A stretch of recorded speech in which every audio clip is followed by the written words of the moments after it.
At the battlefield in Saratoga, New York, there stands a 155-foot tall monument. It commemorates the battle where the British made their last stand on American soil. It is a silent testimony to the men who bravely fought there as they stood not willing to bow down to the British. Around this monument, there are 4 deep niches with a name of a general that served there. And above the names, there is a large bronze statue of a man on horseback, as though shouting out commands and encouragement to his men. The names that you will read there at the base of the monument would be Horatio Gates, Philip John Schneider, and Daniel Morgan. But there's a 4th man's image that is missing. His name is there, but there is no man on horseback. It's conspicuously absent, vacant. As we read the name, though, we understand that it is synonymous with disgrace and with treason. The general that served there that day was Benedict Arnold. Historian Clarence Macartney said this: "Just as the niche on the monument was empty, is a reminder of fallen manhood, power prostituted, genius soiled, and faithlessness to a sacred trust." In 2 Samuel chapter 18, verse 18, you will read that Absalom erected a monument to himself.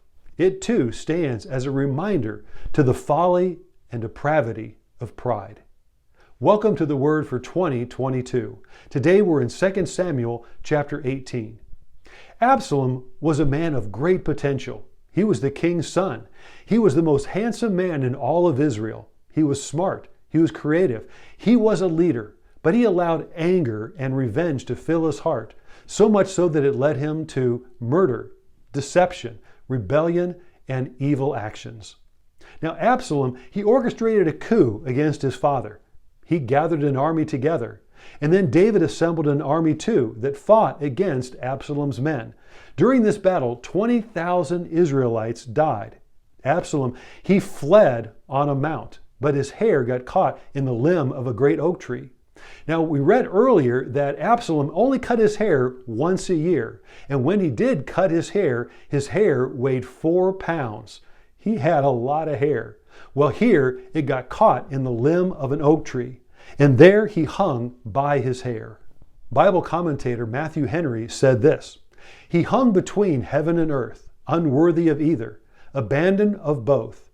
Earth would not keep him, heaven would not take him. Hell, therefore, opens her mouth to receive him."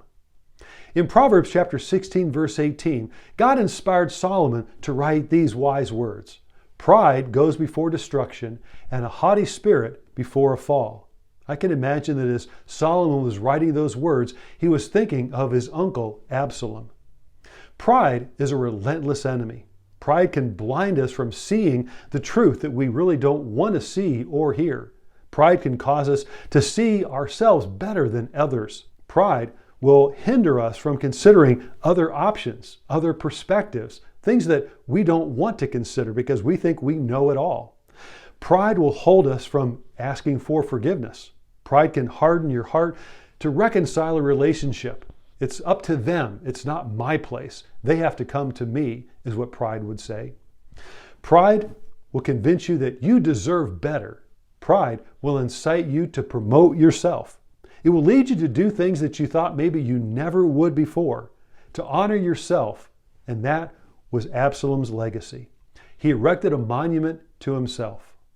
Again, in Proverbs chapter 29, verse 23, we read, "A man's pride brings him low, but a man who is humble gains honor." Thank you for joining the Word for 2022.